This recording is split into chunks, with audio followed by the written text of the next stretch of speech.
much. Hello, everybody. How's it going? Good? Good. I live in New York City. I came in yesterday, and I almost didn't get into the country. I coughed in the airport.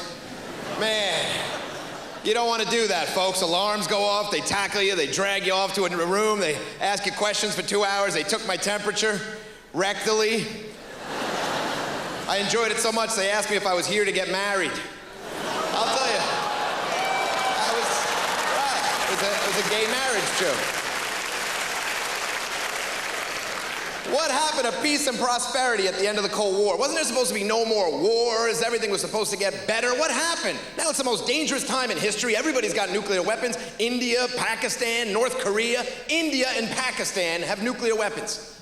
Those are dirt poor countries, folks. Where do they get nuclear weapons? Their armies don't even have matching uniforms, for Christ's sake. You know, they go to war, they gotta call each other up. Wear something tough looking.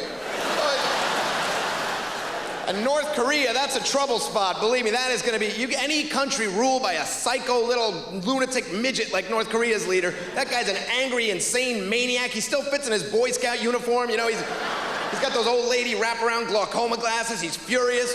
Do you know how short you have to be to have a Napoleon complex in North Korea? This guy's, he's 2.5 feet tall. No wonder he's mad. He spent his whole life with his nose at ass level. He's ready to blow things up. And people say, hey, why does the United States invade North Korea? Isn't it hypocritical? We attacked Iraq. Why don't we go into North Korea? I'll tell you why, folks. First of all, because the North Koreans probably know karate, all right? You don't just jump into something like that. You gotta prepare. We'd have to fly Mr. Miyagi into the 82nd Airborne, teach him how to wax on, wax off. What is happening to the world? There's wars everywhere. There's more crazy, insane diseases. Every freak virus outbreak everywhere. You know, in the States, we had this monkeypox outbreak. Monkeypox, a real disease called the monkeypox. And they figured out that people were getting it because they were playing with their pet prairie dogs. And they tracked it down. Within 3 days of the first outbreak, they tracked it back to a pet shop in Wisconsin where a prairie dog had shared a cage with an African rat from Namibia and became infected with the monkeypox. What kind of detective work is that? Who's doing this stuff? Where's Osama bin Laden? Where are the weapons of mass destruction?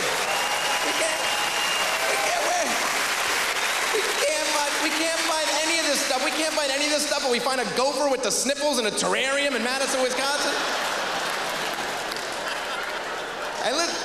I live in New York City, and that's, you know, you're worried about terrorism all the time. The other day, my son says to me, Daddy, how come the bad men hate us so much? How come the bad men hate us? How sad is that? I actually got tears in my eyes, because he's 18. What kind of a moron am I raising? I said, I don't know why they hate us, dummy. Why don't you read the paper and form your own opinions? But he's not gonna read the paper. Americans, let's face it, Americans have no idea what goes on in other countries. Americans don't know anything about other countries. We don't read the paper. Well, wait a minute, don't turn me into the Dixie Chicks up here with that. I'm saying we don't read the paper. I'm not saying, you know, we stink badly enough to deserve that ovation. We don't. Americans have no idea what goes on. I was talking to this Arab guy the other day, and he said, why do the Americans always support the Israelis? Why do the Americans always support the Israelis? He said, it's probably because in America, the Jews have all the money, and they control the media, which is ridiculous and paranoid, and really only part of it. Americans have no idea what goes on in the Middle East. The average American has no idea what's going on between the Israelis and the Palestinians. So basically, Americans support the Israelis for one reason, because the Israelis never do this.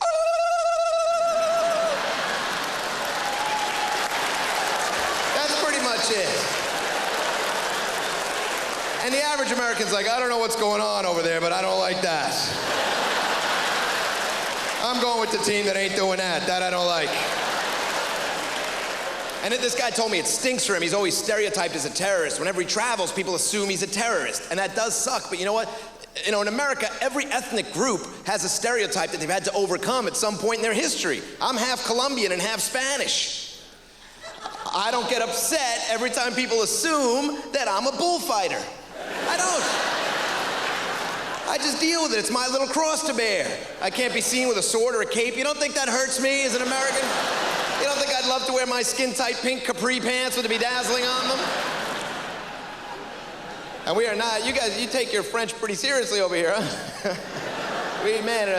We now in America, they don't even say French. They don't even say French. Freedom fries, freedom toast. Even fiance, even French words like fiance were changing. Even fiance, they're changing to person who'll eventually suck the will to live right out of me. They're changing it. I can't figure out the relationship thing. You know, I'm married, sort of, but you can't, just once I'd like to see a movie that gets relationships. You know, I rented that movie Monsters Ball the other day, and it was supposed to show you that love can triumph over racism, which is a great message, but the casting was ridiculous. You got Billy Bob Thornton playing a racist corrections officer who somehow manages to overcome his racism enough to have sex with Halle Berry. Wow, good to see people rise above the hate like that, huh? It's Halle Berry. I'm pretty sure even the Grand Wizard of the KKK could have walked across that bridge.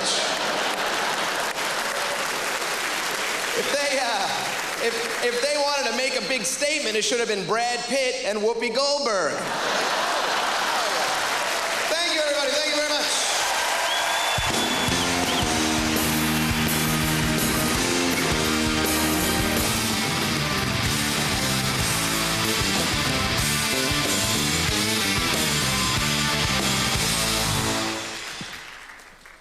How you going? Oh, hello. Oh, people don't know what I'm talking about over here. I have to speak really slowly, otherwise people don't understand my accent. You know, like I checked in the hotel, you know. G'day, mate, how you going? He goes, I'm sorry, sir. Hello, how are you? It's like an expression you got over here. You know, you call flip-flops flip-flops. We don't call them that in Australia. We call them thongs. You know what you call thongs over here? Women's G-strings. Nobody told me that the first time I got here. In the conversation I was having with this bloke in the street. He go, man, when she been over you could see a thong. I said, whoopie do. What are you looking at a thong for? He said, it was popping out the top of her jeans. I said, what was popping out the top of her jeans? A thong. A thong was popping out the top of her jeans. What's a friggin' thong doing popping out the top of her jeans? He said, no, man, when you look down at jeans, you can see a thong. I said, she must have loose jeans on. I said, by the way, where's the other one?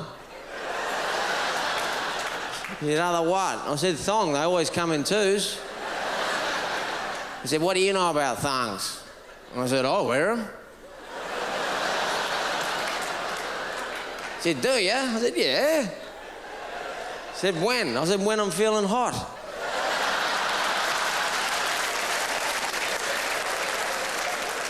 When it's cold, I put a sock on first and put the thong over that. What's the big deal? My mum wears them, my dad wears them. He said, are we talking about the same thing? I said, I don't think so. I had a girlfriend 10 years ago. No, I've had other ones in between that. I'm talking about this particular one. She used to wake me up in the middle of the night and ask me questions, you know, just out of the blue. 3 o'clock in the morning. Carl, what? What? She says, tell me the truth. I said, I'll try. She says, do you find me attractive? I said, I can't even see you.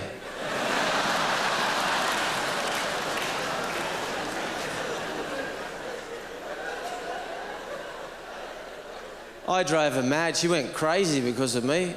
I drove her nuts. She started hallucinating at the end. She started coming home late at night going, Carl, I'm seeing someone else. Huh?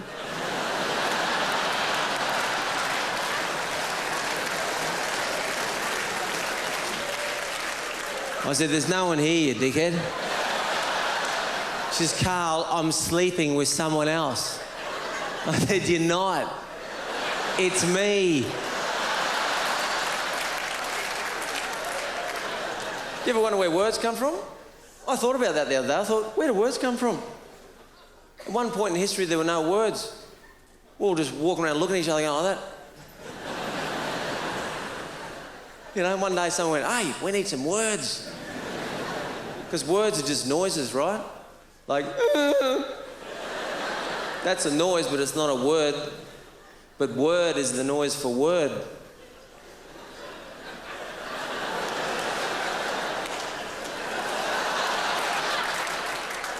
like numbers. And you can use noises too. If you ever, you think noise sounds stupid.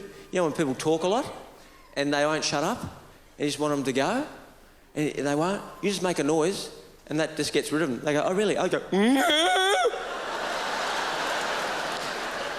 it's like numbers, 1, 2, 3. Where do we get 1 from? 1, why is it 1? Why wasn't it whoa? It could have been 2 could have been 3 could have been would have made that Jackson song a bit different. A, B, C. It's easy as